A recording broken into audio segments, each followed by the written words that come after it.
Go ahead, Gary.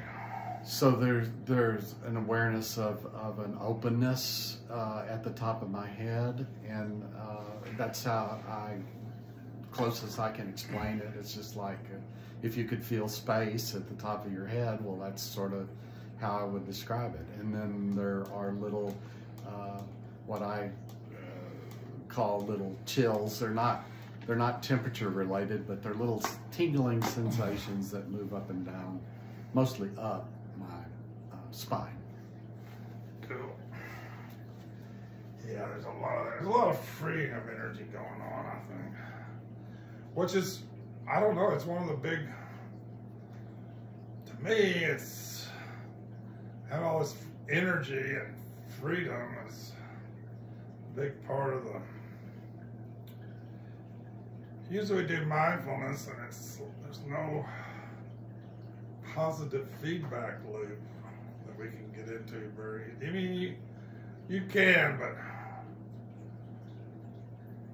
you know, it's gonna come after, you know, a month of Dotun, you know, raking the gravel. You just gotta go through a lot of mindlessness and then a lot, and then mindfulness kicks in and there's energy in it.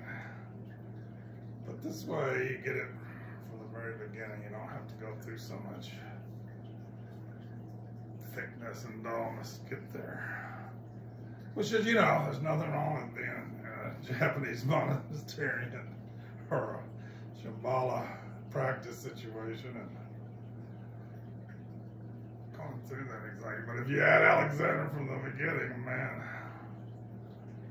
it's just a very powerful, positive feedback loop of mindfulness, awareness, and Rigpa, the Tao, the Buddha nature, just clanging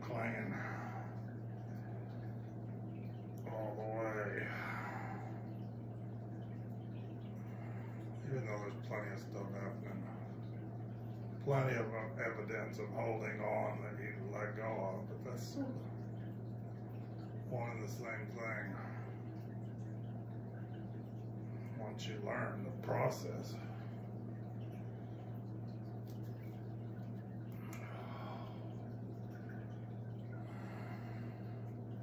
So this side-to-side thing is the cat's pajamas. I mean,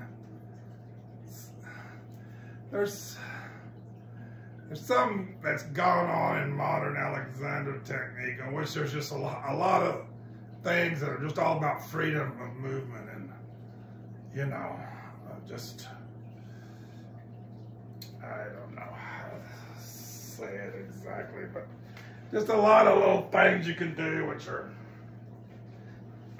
this is really not the toys I wanted, but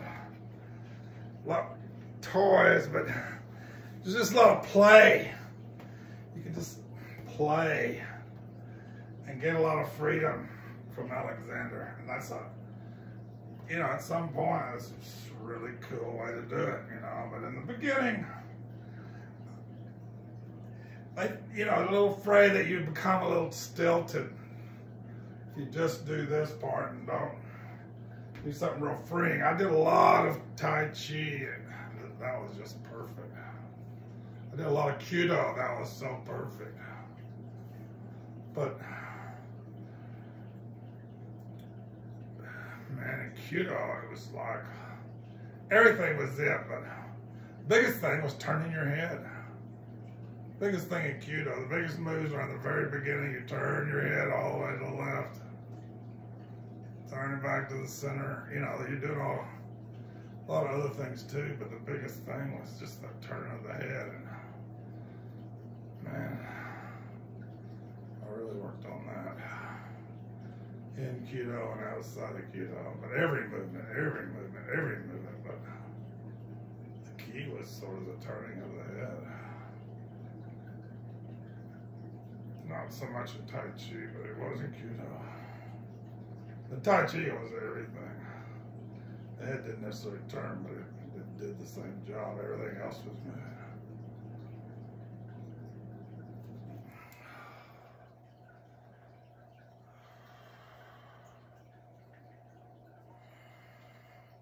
What was that like, Gary? Very nice and easy. Your head feel any Lighter. differently? I mean, Feels lighter.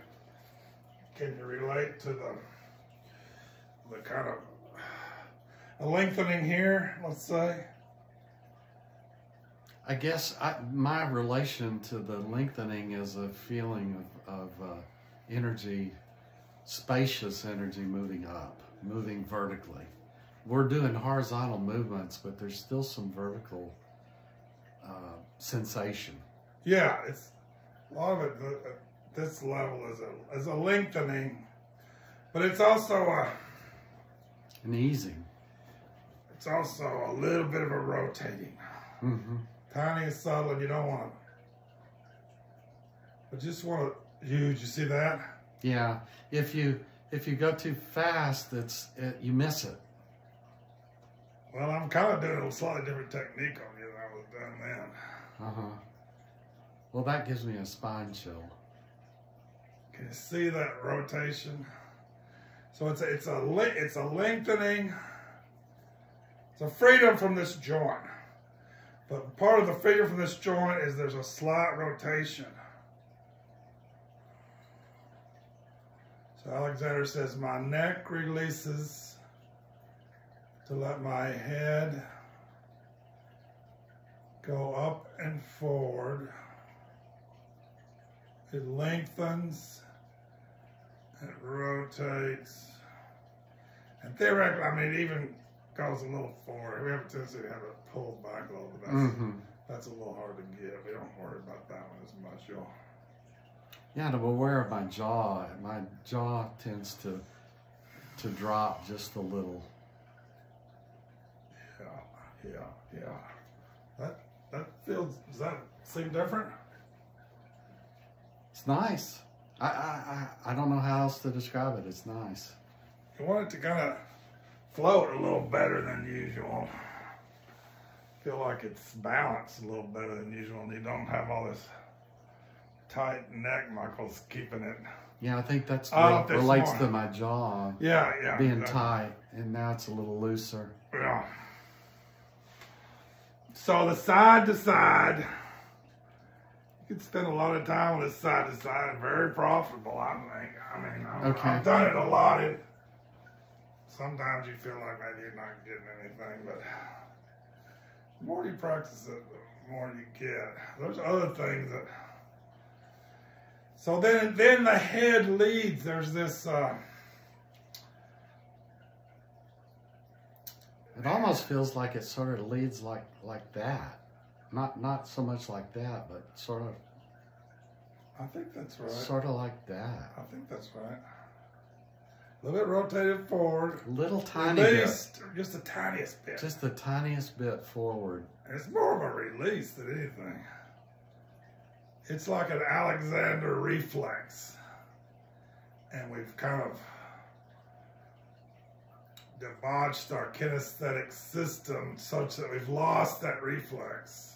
Nice. But we can easily get that reflex back. It's just a question. It's ours.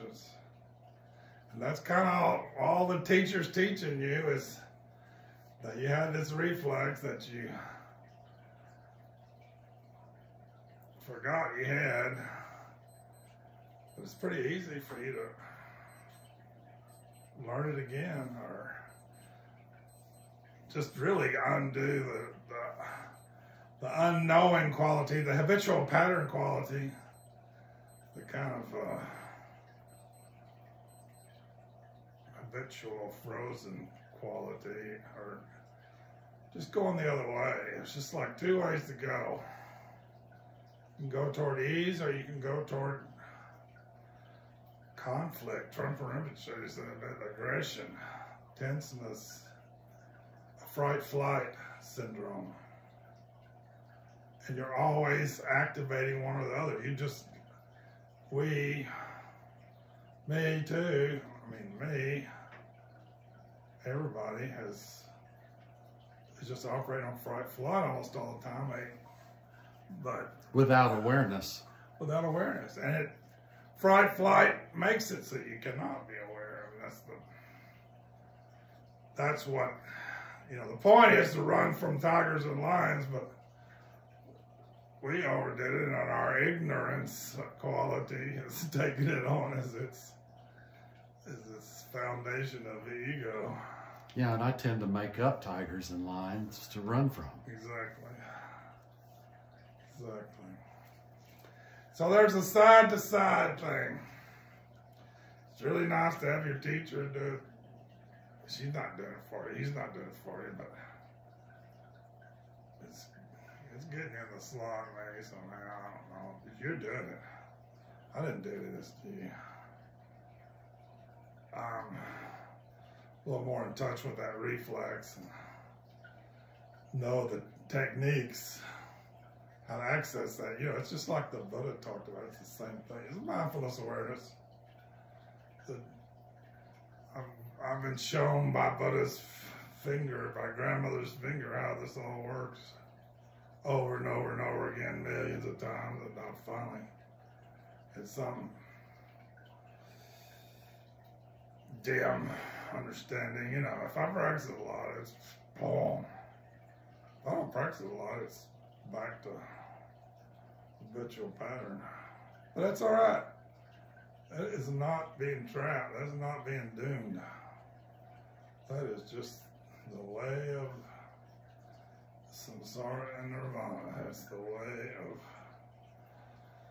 of living in the challenge. So that little side to side is really nice. There's another one which it's almost more powerful in a way, but where you're looking down, you're following my hands, but you're kind of thinking easing up. You're thinking, usually we think down when we look down, but it's very possible to think up and look down.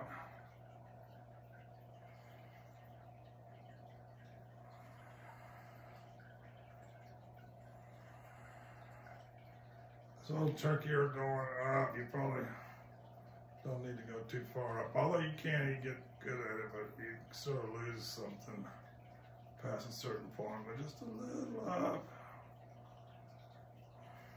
And then back. How was that? Delightful. That's pretty powerful, isn't it? Mm-hmm.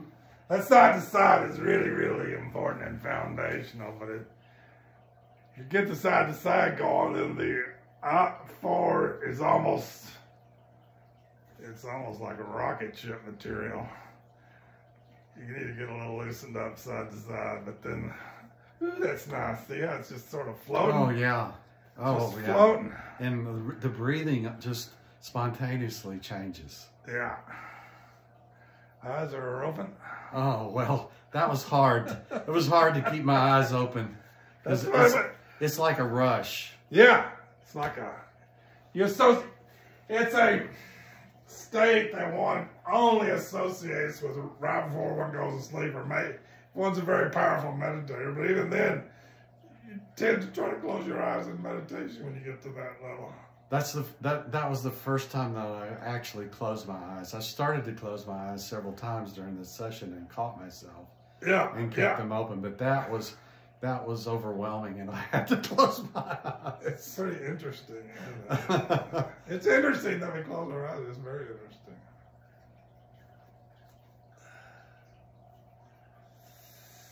Let's see. I think 17, 27. We're about there. Let's start again.